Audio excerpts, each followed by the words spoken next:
بسم اللہ الرحمن الرحیم قال تعالی ولا يحسبن الذين يبخلون بما آتاهم الله من فضله هو خيرا لهم بل هو شر لهم سيطوقون ما بخلوا به يوم القيامة۔ ترجمہ، اللہ تعالیٰ کا ارشاد ہے، اور ہرگز خیال نہ کرے وہ لوگ جو بخل کرتے ہیں اس چیز میں جو اللہ نے ان کو اپنے فضل سے عطا کی ہے، یہ کہ ان کا بخل ان کے لیے بہتر ہے، بلکہ یہ بخل ان کے لیے برا ہے، اس لیے کہ ان کے گلے میں قیامت کے دن طوق بنا کر ڈالا جائے گا جس میں انہوں نے بخل کیا تھا۔ عن ابی ہریرہ رضی اللہ عنہ قال قال رسول اللہ صلی اللہ علیہ وسلم من آتاہ اللہ مالا فلم یؤد زکاتہ مثل له مالہ یوم القیامت شجاعا عقرا له زبیبتان یطوقہ یوم القیامہ ثم یأخذ بلہزمتیہ یعنی شدقیہ ثم یقول انا مالک انا کنزک ثم تلا ولا يحسبن الذين يبخلون بما آتاهم الله من فضله۔ ترجمہ، حضرت ابو ہریرہ رضی اللہ تعالی عنہ کی روایت ہے، رسول اللہ صلی اللہ علیہ وسلم نے فرمایا کہ اللہ نے جس کو مال عطا کیا اور وہ اس میں زکوٰۃ ادا نہیں کرتا تو قیامت کے دن اس کے مال کو ایک ایسے سخت زہریلے سانپ کی شکل دے دی جائے گی جس کی آنکھوں پر سیاہ داغ ہوں گے، اور اس سانپ کو اس کی گردن میں طوق کی طرح ڈال دیا جائے گا، اور یہ سانپ اس کی دونوں باچھوں کو پکڑے گا اور کہے گا کہ میں ہوں تیرا مال، میں ہوں تیرا خزانہ۔ پھر حضور نے یہی آیت تلاوت کی جس کی ابھی ہم نے تلاوت کی۔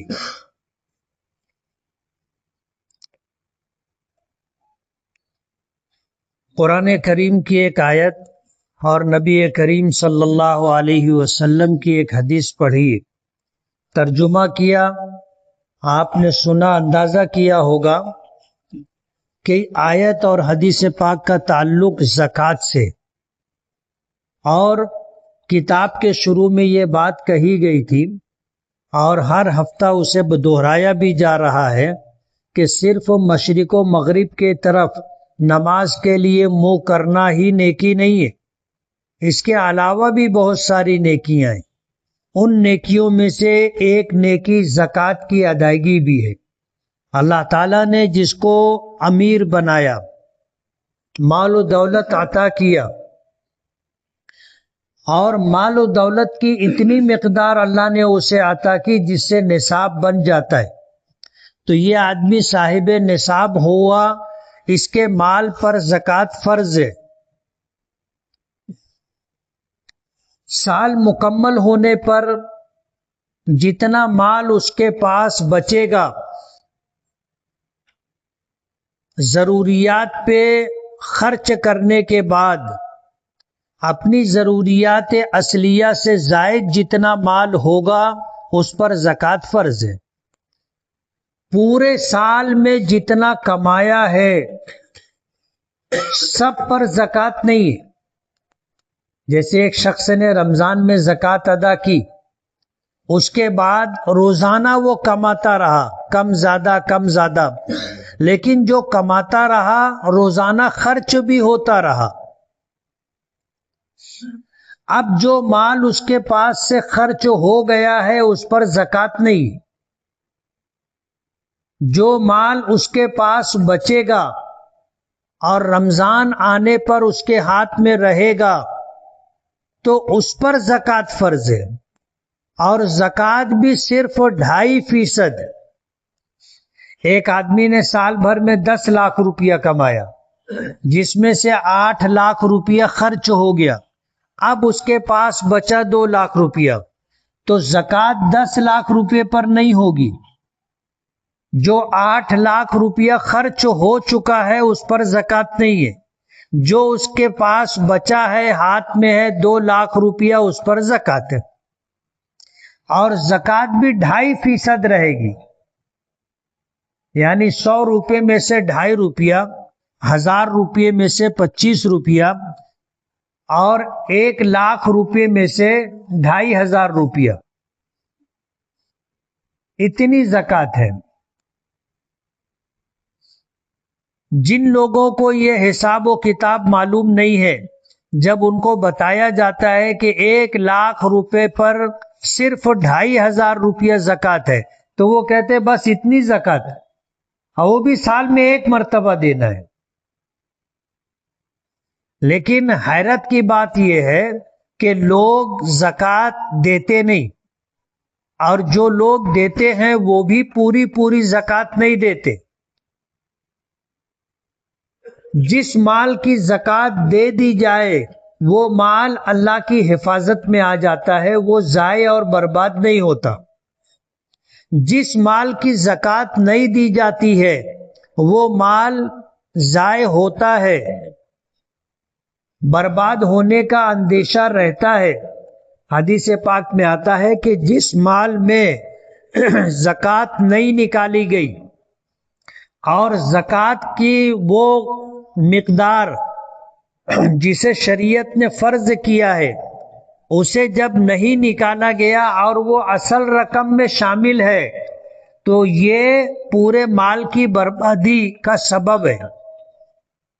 اس لیے زکوٰۃ پوری دینا چاہیے حساب کر کے، بلکہ کچھ جو ہے جھکتی زکوٰۃ دینی چاہیے تاکہ بھول چوک کچھ ہو جائے تو اس کی نحوست سے آدمی بچ سکے۔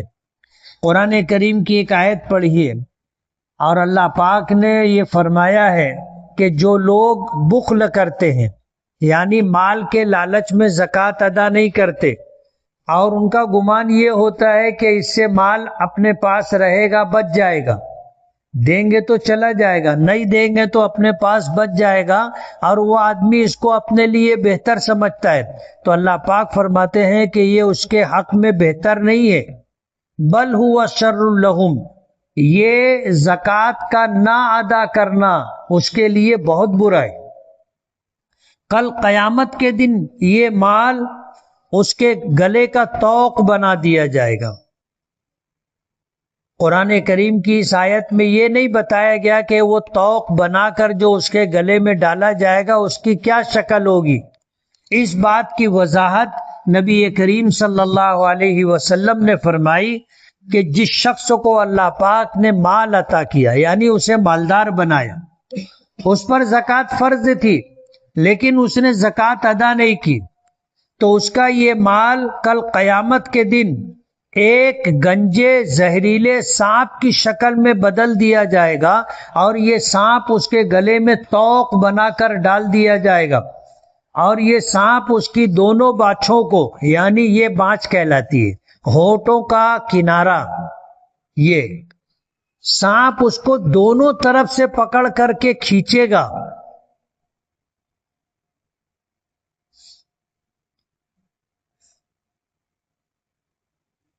اس طرح اس کی باچھوں کو سانپ کھینچے گا، ڈسے گا، اور یہ کہے گا انا مالو کا، میں تیرا مال ہوں، انا کنزو کا، میں تیرا خزانہ ہوں، جسے تو جمع کرتا تھا اور بچا بچا کے رکھتا تھا۔ یہ قیامت کے دن جہنم میں جانے سے پہلے اس پر یہ عذاب کی شکل ہوگی۔ اس لیے زکوٰۃ ادا کرنا ضروری ہے، اور زکوٰۃ کی ادائیگی بھی نیکی ہے، اس بات کو ذہن میں رکھنا چاہیے۔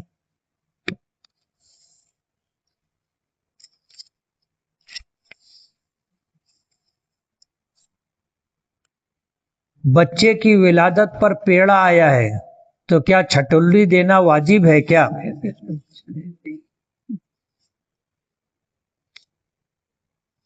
پیڑا آیا ہے یہ خوشی کی بات ہے، لیکن یہ ایک رسم ہے، چھٹولی دینا کوئی شرعاً ضروری نہیں ہے۔ ہمارے یہاں ایک طریقہ ہے، اور یہ طریقہ ہر جگہ نہیں ہے، ہمارے یہاں ہے اور بھی جگہوں پر ہوگا، کہ جب کہیں سے کوئی خبر آتی ہے پیڑے کی شکل میں، پیڑے کے ساتھ کہ بھائی بیٹا ہوا ہے یا بیٹی ہوئی ہے، تو لوگ اس بچے یا بچی کے لیے کپڑا لے جا کر کے دیتے ہیں، جس کو چھٹلی کہا جاتا ہے۔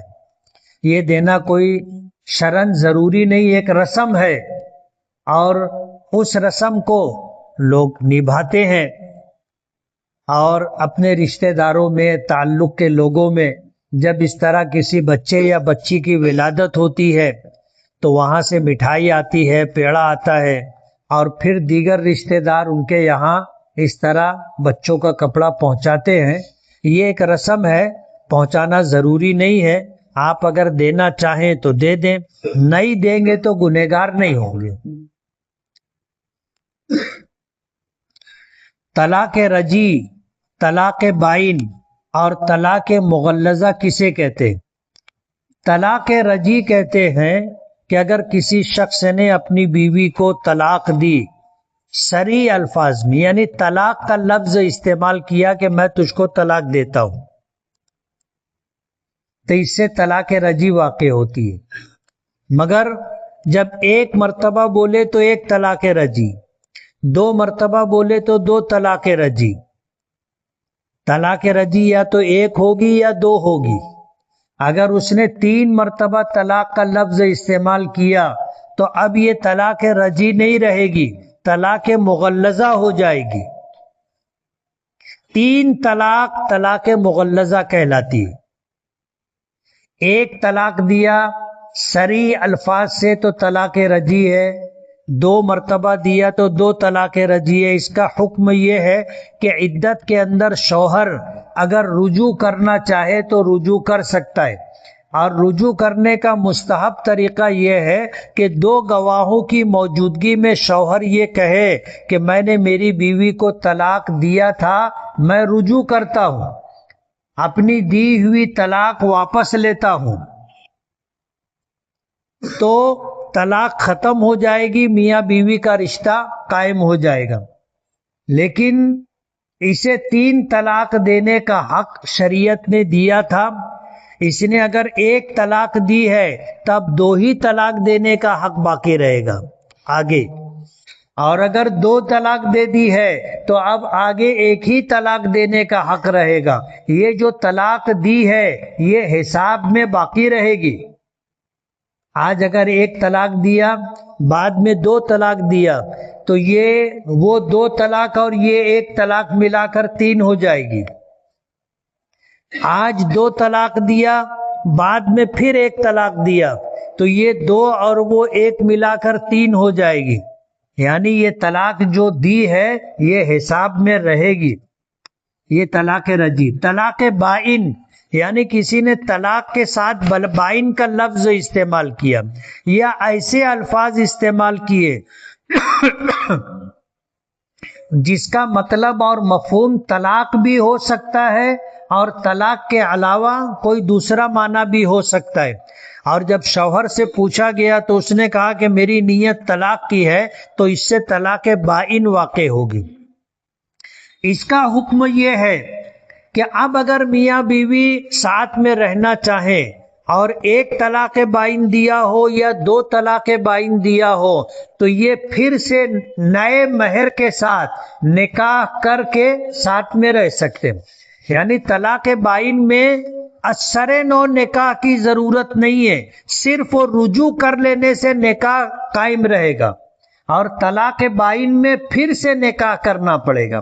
اور اگر 3 طلاق دی ہے تو یہ طلاق مغلظہ ہے۔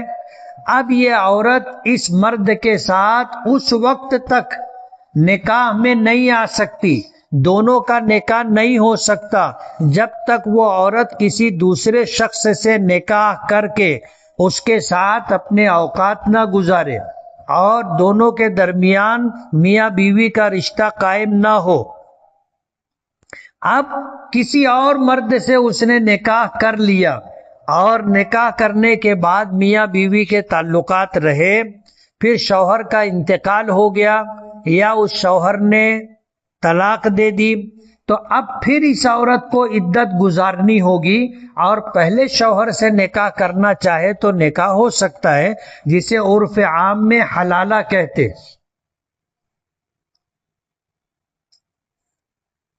نماز فرض الاعادہ یا واجب الاعادہ کب ہوتی ہے؟ نماز میں فرائض ہیں، واجبات ہیں، سنتیں ہیں، مستحبات ہیں۔ اگر کسی کی نماز میں سے فرض چھوٹ گیا تو اس کی نماز ختم ہو گئی بالکلیہ۔ اب اسے نماز دوبارہ پڑھنا فرض ہے، اور اگر نماز میں کوئی واجب چھوٹ گیا، نماز میں کوئی واجب چھوٹ گیا اور اس نے آخر میں سجدہ سہو نہیں کیا تو نماز دوبارہ پڑھنا واجب ہے۔ فرض چھوٹنے پر سجدہ سہو کرنے سے نماز نہیں ہوگی، دوبارہ نماز پڑھنی ہی پڑے گی۔ اور واجب چھوٹا ہے تو اس کی تلافی سجدہ سہو سے ہو سکتی ہے۔ اگر سجدہ سہو کر لیا تو نماز دہرانے کی ضرورت نہیں ہے، اور اگر سجدہ سہو نہیں کر سکا تو نماز واجب الاعادہ ہوگی۔ امام حرم کا داڑھی سٹائل والا رکھنا کیسا ہے؟ داڑھی رکھنا کسی شخص کے اسٹائل پر داڑھی نہیں رکھی جائے گی۔ ایک بات آپ سمجھ لیں، ہم لوگ اللہ اس کے رسول کو مانتے، اللہ کا حکم، نبی کریم صلی اللہ علیہ وسلم کا طریقہ، اس کے علاوہ پھر وہ چاہے امام حرم ہو مکے کا، امام حرم ہو مدینے کا، امام حرم ہو بیت المقدس کا، یا کوئی عالم ہو، مفتی ہو، قاضی ہو، یا کوئی پیر صاحب ہو، یا بزرگان دین میں سے اولیاء کرام میں سے کوئی ہو، اس کا عمل ہمارے لیے مثال نہیں ہے۔ ہم کس کے عمل کی اقتدا کرتے ہیں؟ نبی کریم صلی اللہ علیہ وسلم کی۔ اب امام حرم جیسی داڑھی رکھتے ہیں، ہم ان کی نقل کرتے ہوئے ویسی داڑھی رکھیں، یہ حکم ہمیں شریعت نے نہیں دیا ہے۔ ہمارے لیے امام حرم مثال نہیں ہے، ہمارے لیے مثال کون ہے؟ نبی کریم صلی اللہ علیہ وسلم۔ اور داڑھی رکھنے کا حکم یہ ہے کہ داڑھی ایک مشت رکھی جائے، یعنی یہ ایک مشت ہے، نیچے داڑھی دکھنا چاہیے، اتنی بڑی داڑھی رکھنا ہے۔ جو لوگ اتنی بڑی داڑھی نہیں رکھتے، تھوڑی بہت رکھتے ہیں، وہ داڑھی رکھنے کا جو حکم ہے اسے پورا نہیں کر رہے ہیں، نہ ادھر کے ہیں نہ ادھر کے ہیں۔ داڑھی رکھو تو پوری رکھو، اور اگر پوری داڑھی آپ نے نہیں رکھی ہے تو داڑھی رکھنے کا جو حکم ہے وہ آپ پورا نہیں کر رہے۔ آپ اس غلط فہمی میں نہ رہے کہ داڑھی نہ رکھنے کا جو گناہ ہے اس سے آپ بچ جائیں گے۔ وہ کسی نے کہا ہے نا کہ پردہ ہو تو پردہ ہو، جلوہ ہو تو جلوہ ہو، توہین تجلی ہے چلمن سے نہ جھانکا کر۔ داڑھی رکھنا ہے تو رکھو نا، پوری داڑھی رکھو۔ اتنی داڑھی رکھنا، اتنی داڑھی رکھنا، اتنی داڑھی رکھنا، یہ حکم کو پورا نہیں کرتا ہے۔ داڑھی مکمل رکھو۔ اگر کوئی مسافر شخص نماز پڑھا رہا ہے اور اس کے پیچھے مقتدی میں مقیمین ہو تو مسافر امام 2 رکعت پر کیسے سلام پھیرے گا؟ جیسے سلام پھیرا جاتا ہے۔ ایک شخص اپنی نماز مکمل کر رہا ہے، قاعدہ اخیرہ میں بیٹھا تو پہلے وہ التحیات پڑھے گا، پھر درود شریف پڑھے گا، پھر دعائے معصورہ پڑھے گا، اس کے بعد اپنی نماز مکمل کرنے کے لیے دائیں طرف اور بائیں طرف سلام پھیرے گا۔ اب امام مسافر ہے تو 2 رکعت پڑھے گا 4 رکعت والی نماز، تو 2 رکعت پر التحیات، درود شریف، دعائے معصورہ پڑھ کے وہ سلام پھیرے گا اور اعلان کرے گا کہ بھائی امام مسافر ہے، جو لوگ مقیم ہیں وہ اپنی نماز پوری کر لے۔ تو ان کے پیچھے جو مقیمین ہیں وہ امام کے ساتھ سلام نہیں پھیریں گے، امام سلام پھیر لے گا، ان کی نماز ابھی باقی ہے 2 رکعت، یہ کھڑے ہو کر کے 2 رکعت اور پڑھیں گے، پھر سلام پھیر کے نماز مکمل کریں گے۔ محمد حمزہ نام کے کیا معنی ہیں؟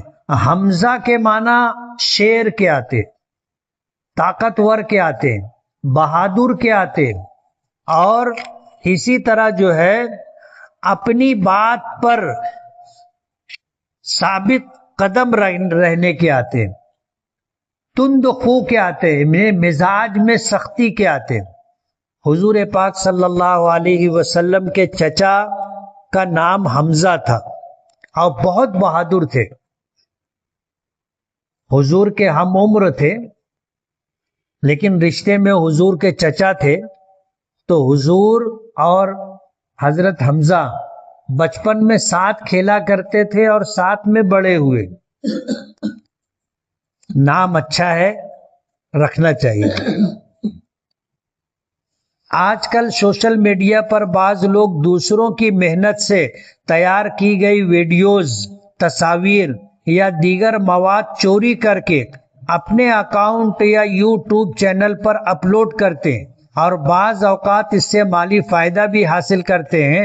کیا شرعاً ایسا کرنا جائز ہے؟ ظاہر بات ہے یہ دوسروں کی محنت ہے، اگر ان کی اجازت نہیں ہے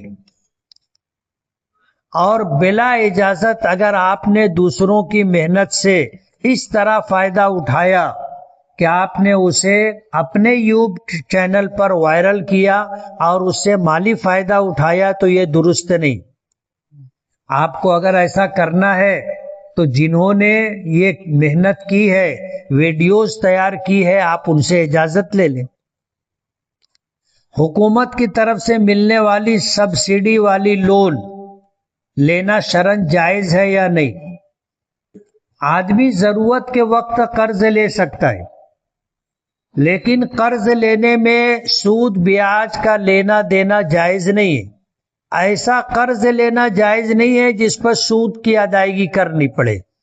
سرکار کی طرف سے جو قرض ملتا ہے اس میں سرکار کی طرف سے کچھ چھوٹ بھی ہوتی ہے جس کو سبسڈی کہتے، کہ بھئی آپ نے 10 روپیہ قرض لیا ہے، آپ 10 روپیہ نہیں، آپ 7 روپیہ ادا کرنا۔ لیکن سرکار کوئی قرض بغیر سود کے نہیں دیتی ہے۔ اگر سبسڈی دے رہی ہے تو سبسڈی کے ساتھ سود بھی لیتی ہے۔ علماء نے لکھا ہے کہ اگر 10 روپیہ لے کر کے 10 ہی روپیہ ہمیں واپس کرنا پڑے تو یہ قرض جائز ہے۔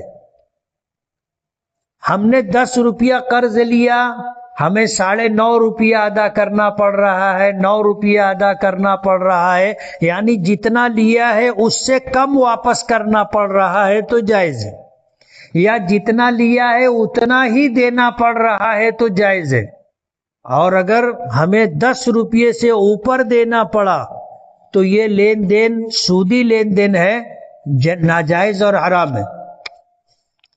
ایک شخص کے انتقال کے بعد اس کے وارثین میں 2 بیٹے اور 3 بیٹیاں تھیں۔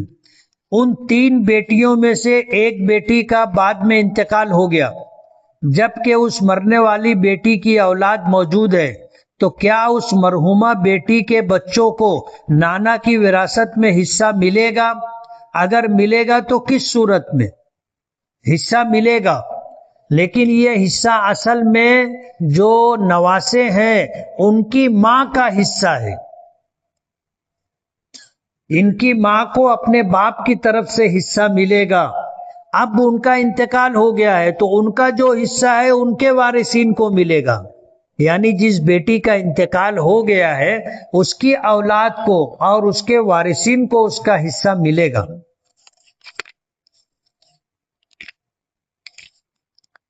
جشن آزادی، جشن جمہوریت کے موقع پر وطن کے قومی پرچم کو سلامی دی جاتی ہے۔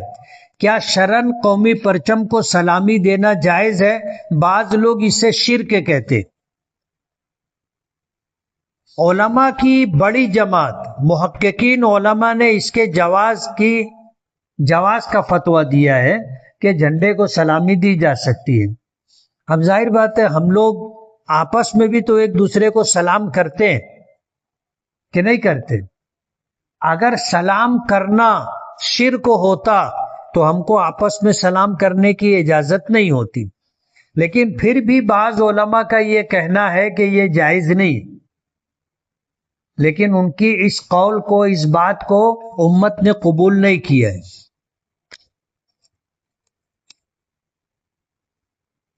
چیٹ GPT ایک ایسا کمپیوٹر پروگرام ہے جو میری ہدایت کے مطابق کہانی لکھ دیتا ہے۔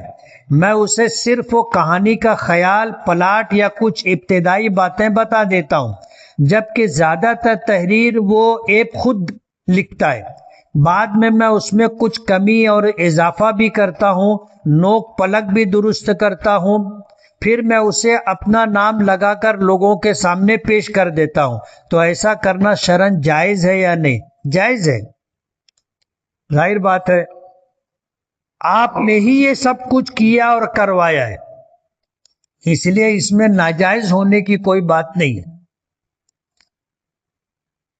نبی کریم صلی اللہ علیہ وسلم کا فرمان ہے کہ صبح کے وقت میں برکت ہے۔ میری ایک دکان ہے، لیکن میں مجبوری کی وجہ سے سویرے دکان صبح کے وقت نہیں کھول سکتا۔ کبھی کبھی دکان میں بونی بھی نہیں ہوتی، بسم اللہ بھی نہیں ہوتی، اور دکان کا کرایہ بھی اپنی جیب سے ادا کرنا پڑتا ہے۔ آپ دکان جلدی کھولو۔ کام کا آغاز دن کے اولین وقت میں کرنا چاہیے۔ حدیث پاک میں آتا ہے البرکۃ فی البکور، برکت دن کے اول وقت میں۔ اب آپ کو اگر برکت چاہیے اور آپ چاہتے ہیں کہ کاروباری اعتبار سے ترقی ہو تو آپ کو صبح دکان یا کاروبار شروع کرنا ہے۔ آپ اگر صبح کے اولین وقت میں کاروبار شروع بھی نہیں کریں گے اور پھر چاہیں گے کہ برکت بھی ہو تو نہیں ہوگا ایسا۔ بچپن سے بار بار اس بات کا تذکرہ ہوا کہ آپ صلی اللہ علیہ وسلم پر درود و سلام بھیجنا چاہیے۔ نبی کریم صلی اللہ علیہ وسلم کے ہم پر بے شمار احسانات ہیں، اس لیے ان احسانات کا تقاضا یہ ہے کہ ہم آپ پر کثرت سے درود بھیجیں۔ قرآن کریم میں اللہ پاک کا ارشاد ہے ان اللہ و ملائکتہ یصلون علی النبی، کہ بے شک اللہ تعالی اور اس کے فرشتے نبی کریم صلی اللہ علیہ وسلم پر درود بھیجتے ہیں۔ تو اے ایمان والو، تم بھی نبی کریم صلی اللہ علیہ وسلم پر درود و سلام بھیجا کرو، یہ اللہ کا حکم ہے، اور خود اللہ پاک بھی اپنے نبی پر درود و سلام نازل کرتے، اور آپ کے ہم پر بے شمار احسانات ہیں، اس لیے درود پاک کی کثرت ہونی چاہیے۔ دوسری بات، خود نبی کریم صلی اللہ علیہ وسلم نے ہمیں بتایا کہ من صلی علیہ واحدۃ صلی اللہ علیہ عشرہ، کہ جو شخص مجھ پر ایک مرتبہ درود بھیجتا ہے اللہ تعالیٰ اس پر 10 رحمتیں نازل فرماتے ہیں۔ تو فائدہ تو اپنا ہی ہے، اس لیے کثرت سے درود پڑھنا چاہیے۔ اور درود و سلام کے لیے کوئی لفظ متعین نہیں ہے، جتنے بھی درود پاک حدیث پاک میں ملتے ہیں ان میں سے جو درود آپ کو آسان اور اچھا لگے ان الفاظ میں درود پڑھنا چاہیے۔ شہر والوں کو بتاؤ کہ کارخانے میں گھڑی لگانا بھی رزق حلال کمانا ہے، لوم چلانا بھی رزق حلال کمانا ہے۔ جب رشتے کی بات آتی ہے اور معلوم ہوتا ہے کہ لڑکا گھڑی لگاتا ہے یا لوم چلاتا ہے تو لڑکی والے رشتہ دینے سے انکار کر دیتے. ایسا نہیں ہے، رشتہ ہوتا ہے اور تمہاری بات سے انکار بھی نہیں ہے. کچھ لوگ گھڑی لگانے والے، تراشن بھرنے والے یا لوم چلانے والے کو رشتہ دینا پسند نہیں کرتے، لیکن شرعی اعتبار سے گھڑی لگانا یا تراشن بھرنا یا لوم چلانا کوئی غیر شرعی عمل نہیں ہے، جائز اور درست عمل ہے. فرق اتنا ہے کہ کمائی کم ہوتی ہے. لوگ ایسا سمجھتے ہیں کہ یہ تھوڑا بہت کماتا ہے، ہماری لڑکی کو کیا کھلائے گا پلائے گا اور چین سکون سے رکھے گا، اس لیے کچھ لوگ انکار کرتے ہیں. مسجد کی پہلی صف میں موجود ایک شخص کے ٹی شرٹ پر تصویر کسی جاندار کی بنی ہوئی ہے اور مجھے ٹھیک اس کے پیچھے دوسری صف میں جگہ ملی. ایک آدمی آگے ہے اور اس کی ٹی شرٹ کے اوپر جو ہے کسی جاندار کی تصویر ہے، اس کے پیچھے ہم نماز پڑھ رہے ہیں. تو ایسی حالت میں جب آگے جاندار کی تصویر ہو تو نماز پڑھنا مکروہ ہے، اس لیے جگہ بدل لینی چاہیے، ایسے شخص کے پیچھے نماز نہ پڑھیں. اور اگر ہم سے یہ کوتاہی ہو رہی ہے، یہ غلطی ہو رہی ہے، ہم ایسا کپڑا پہن کر نماز کے لیے مسجد میں نہ آئے جس پہ جاندار کی تصویر بنی.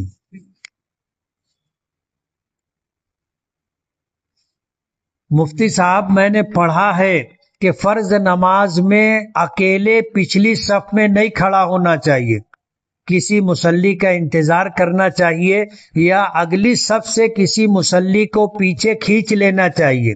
کیا یہ درست ہے؟ بات صحیح ہے. باجماعت نماز کے لیے احکامات یہ ہیں کہ پہلے اگلی صف کو مکمل کیا جائے. نبی کریم صلی اللہ علیہ وسلم نے فرمایا کہ اتم الصف الاول فالاول، کہ پہلے اگلی صفوں کو مکمل کرو. اسی لیے فقہا اور علماء نے یہ بات لکھی ہے، یہ مسئلہ بتایا ہے کہ اگر اگلی صف میں جگہ خالی ہے اور آپ نئی صف شروع کر رہے ہو تو یہ مکروہ ہے. آپ اگلی صف کو پہلے مکمل کرو پھر نئی صف شروع ہوگی. اور اگر اگلی صف مکمل ہو گئی ہے اور آپ پیچھے آئے تو آپ ابھی اکیلے ہو، تب دو بات ہو سکتی ہے، یا تو اور کوئی آ جائے گا آپ کے ساتھ شامل ہو جائے گا تو آپ اپنی نماز شروع کر دیں، وہ آئے گا آپ کے ساتھ صف میں لگ جائے گا جیسے کہ ہوتا ہے. اور اگر ایسا ہے کہ اب کوئی آئے گا نہیں، اپنے کو معلوم ہے کہ بھئی اپنے 10 لوگ ہیں اور 9 لوگ صف میں آ گئے، اب جگہ نہیں، میں اکیلے پیچھے ہوں، تو اس صورت کے اندر اگلی صف سے ایک آدمی کو پیچھے لے لینا چاہیے. کہتے ہیں نا 1 سے 2 بھلے ہوتے. صف کا مطلب یہ ہے کہ 1 سے زائد لوگ ہوں. لیکن اگر کوئی آیا نہیں اور ہم آگے سے کسی آدمی کو پیچھے لے رہے ہیں تو اندیشہ ہے کہ کہیں وہ نماز نہ توڑ دے گا، مجھ کو کیوں پیچھے کھینچ رہا، اس کو مسئلہ معلوم نہیں ہے. تم آگے سے کسی آدمی کو لوگے تو وہ پریشان ہو جائے گا کہ یار اس کو کیا ہو گیا، میں نماز پڑھ رہا ہوں اور یہ پیچھے کھینچ رہا ہے. تو مسئلہ یہ ہے کہ اگر کوئی نئی صف میں تمہارے ساتھ شامل ہونے والا نہیں ہے تو آگے سے کسی شخص کو پیچھے لے لینا چاہیے. لیکن اگر اندیشہ ہو کہ وہ پیچھے نہیں آئے گا یا وہ نماز توڑ دے گا تو اس صورت کے اندر آپ اکیلے بھی پیچھے کھڑے ہو کر کے نماز پڑھو گے تو نماز ہو جائے گی. بہتر یہ ہے، مستحب یہ ہے کہ آپ اپنے ساتھ صف میں کسی کو شامل کر لو.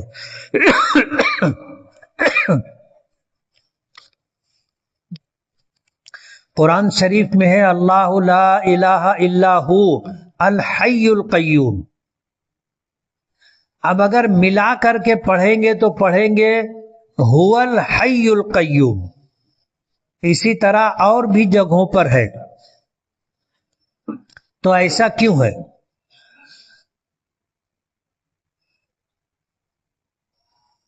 اب پڑھنے کا طریقہ یہ ہے کہ آپ اگر پڑھ رہے ہو اللہ لا الہ الا ہو، یہاں آپ رک گئے تو آپ پڑھیں گے الا ہو، آگے پڑھیں گے تو پڑھیں گے الحی القیوم۔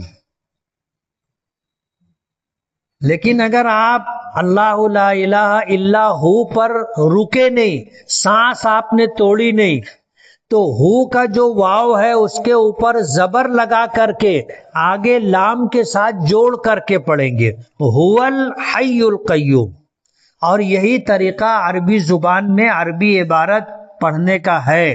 تو پورے قرآن پاک میں یا عربی زبان میں جہاں کہیں اس طرح الف لام آتا ہے، جیسے حیٌ کے اوپر ہے الف لام، الحی القیوم، اس کے پڑھنے کا اور ادائیگی کا طریقہ یہی ہے۔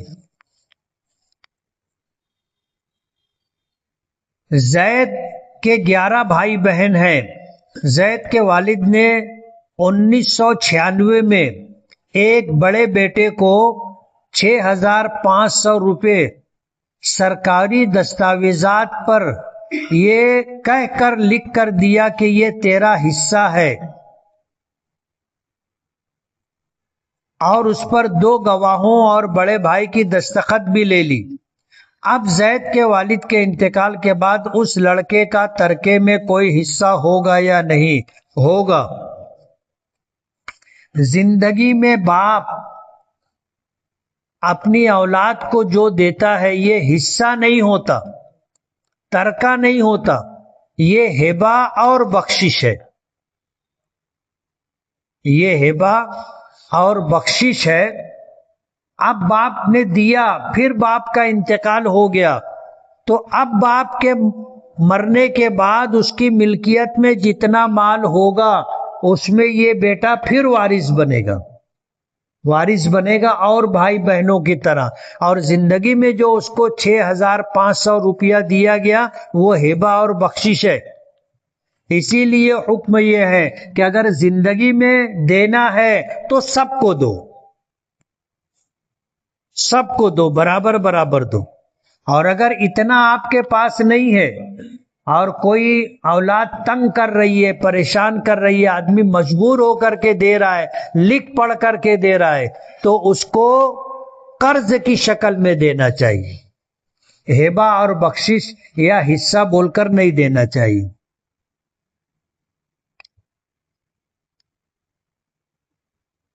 شہر عزیز کی مساجد وقف بورڈ اورنگ آباد میں رجسٹرڈ ہے۔ ان مساجد سے وقف بورڈ ہر سال کل آمدنی کا 5% یا 7% وقف ٹیکس وصول کر رہا ہے۔ اس خطیر رقم کو بچانے کے لیے اصل آمدنی سے کم آمدنی بتاتے ہوئے وقف بورڈ کو حساب کتاب پیش کرنا یہ عمل کیسا ہے؟ مناسب نہیں۔